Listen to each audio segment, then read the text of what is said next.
Red alert है, red alert यानी खतरे की घंटी है।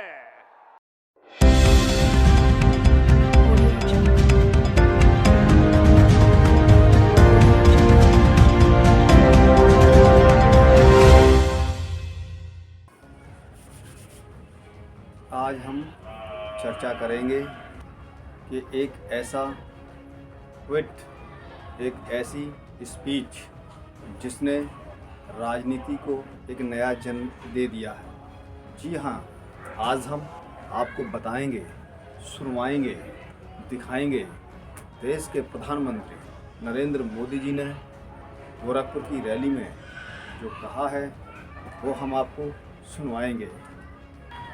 आज उत्तर प्रदेश में चुनाव है। उत्तर प्रदेश को चुनाव को देखते हुए भाजपा ने समाजवादी पार्टी के बढ़ते हुए ग्राफ से चिंतित होकर एक नए तरीके का रिज्यूम पैदा किया है, एक नई राजनीति की शुरुआत की है, जिसके अंदर भाषा और परिभाषा दोनों ही गायब दिख रहे हैं। भाजपा की शीर्ष रैलियों में जिस प्रकार से भाजपा के नेताओं ने भाषा का ख्याल नहीं रखा है, भाषाओं को तोड़ा है। क्या आज जो प्रधानमंत्री जी ने कहा है, आज जो देश के नरेंद्र मोदी ने कहा है, आज वो जो जिस तरह से देश की सुरक्षा की बात करते थे, आज देश तो सुरक्षित नहीं लग रहा है। हमारे देश के प्रधानमंत्री जी ने जो कहा है वो हम आपको पूरा सुनाएंगे। आपसे छोटा सा निवेदन है कि आप हमारे साथ बने रहें, और अभी तक हमारे चैनल को सब्सक्राइब ना किया हो तो कृपया नीचे जाकर सब्सक्राइब बटन पर क्लिक करें, जिससे हमारी पड़ने वाली प्रत्येक अपडेट सबसे पहले आपको प्राप्त होगी। तो बात कर रहे थे गोरखपुर की रैली में जिस प्रकार से उन्होंने उत्तर प्रदेश को अंदर लाल रंग को अलर्ट बता दिया था। समाजवादी पार्टी की लाल टोपी पर उन्होंने जो तंज कसा वो वास्तव में तंज भाजपा के लिए बहुत बड़ा घातक हो गया है। क्या उत्तर प्रदेश के अंदर समाजवादी पार्टी के ग्राफ से वास्तव में वाकई में भाजपा ही चिंतित हैं? क्या उत्तर प्रदेश के अंदर खेल होगा?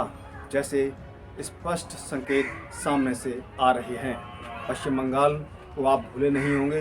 पश्चिम बंगाल में जिस तरह से प्रधानमंत्री जी ने चुनावी जनसभा के माध्यम से वहां की मुख्यमंत्री ममता का जो मखौल उड़ाया था, दीदी ओ दीदी कहकर पूरे भारत ने सुना, और उस दीदी और दीदी के कारण वहां की जनता इस कदर प्रधानमंत्री नरेंद्र मोदी जी से नाराज़ हुई कि वो वहां पर सत्ता में नहीं आ पाए।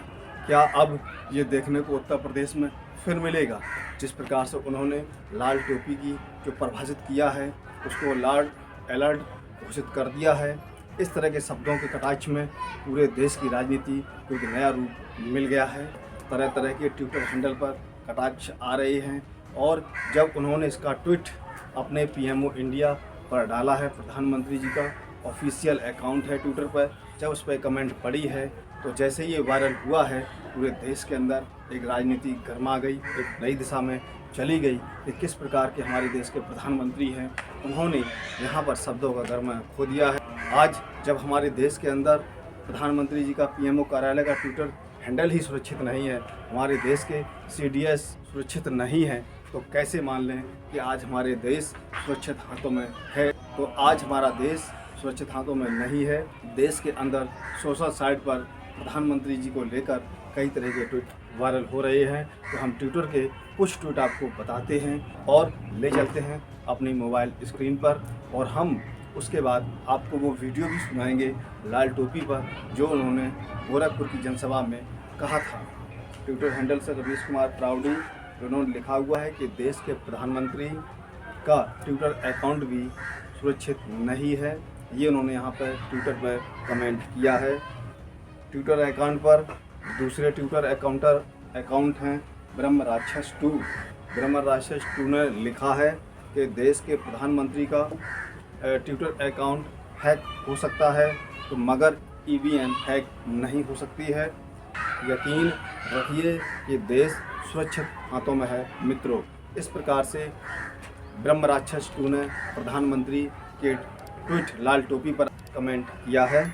इसके बाद संदीप चौधरी ने लिखा है कि सीडीएस सुरक्षित नहीं है, पीएम का ट्विटर अकाउंट हैंडल सुरक्षित नहीं है, देश में आखिर क्या चल रहा है, ये संदीप चौधरी ने अपने ट्विटर अकाउंट पर लिखा है। अर्जुन यादव ने लिखा है कि देश के प्रधानमंत्री का ट्विटर अकाउंट भी सुरक्षित नहीं है ... और बात करते हैं देश सुरक्षित हाथों में है। तो आप देख रहे हैं ये ट्विटर अकाउंट है जिस प्रकार से अर्जुन यादव ने कहा है कि देश के प्रधानमंत्री का ट्विटर अकाउंट भी सुरक्षित नहीं है और बात करते हैं कि देश सुरक्षित हाथों में है। सूर्य प्रताप सिंह IAS रिटायर्ड ये लिखते हैं दीदी ओ दीदी वाले बयान ने जमीन दिखाई दी। वहीं लाल टोपी वाला बयान उन्हें धूल न चटा दे। प्रधानमंत्री पद की गर्मा को तार तार कर चुके मोदी जी क्या अब इतने बौखला गए हैं कि राजनीतिक शुभचिंता भी भूल जाएंगे। वो क्या बनाएंगे भारत को विश्व गुरु जो खुद नफरत फैलाकर अपना पोषण करते हैं। ये ट्वीट लिखा था सूर्य प्रताप शाही जो रिटायर्ड IAS अफसर हैं। हम आपको प्रधानमंत्री जी का गोरखपुर में उन्होंने जो मंच के माध्यम से यही बात हम आपको सुनवाते हैं, तो आइए उसको भी सुन लेते हैं। सुशासन को ये लोग कब से छोड़ चुके हैं। आज पूरा यूपी भली भांति जानता है कि लाल टोपी वालों को लाल बत्ती से मतलब रहा है। उनको आपके दुख तकलीफ से कोई लेना देना नहीं है। ये लाल टोपी वालों को सत्ता चाहिए। घोटालों के लिए, अपनी तिजोरी भरने के लिए, अवैध कब्जों के लिए, माफियाओं को खुली छूट देने के लिए। लाल टोपी वालों को सरकार बनानी है आतंकवादियों पर मेहरबानी दिखाने के लिए, आतंकियों को जेल से छुड़ाने के लिए।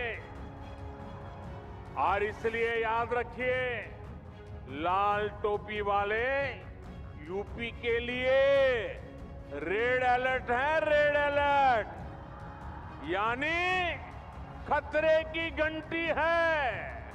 आपने सुना किस प्रकार से वो लाल टोपी को घेरे में ले रहे हैं और लाल टोपी को उन्होंने रेड अलर्ट भी घोषित कर दिया है। और इससे स्पष्ट हो जाता है कि उत्तर प्रदेश के अंदर परिवर्तन की लहर चल रही है।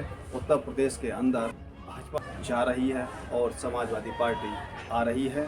आपको इस पर अपना एक कमेंट जरूर देना है, सुझाव जरूर देना है और सुझाव देने के साथ लाइक एंड शेयर करें। हम फिर मिलेंगे एक नई खबर के साथ। तब तक आप हमारे साथ बने रहें। जय भारत।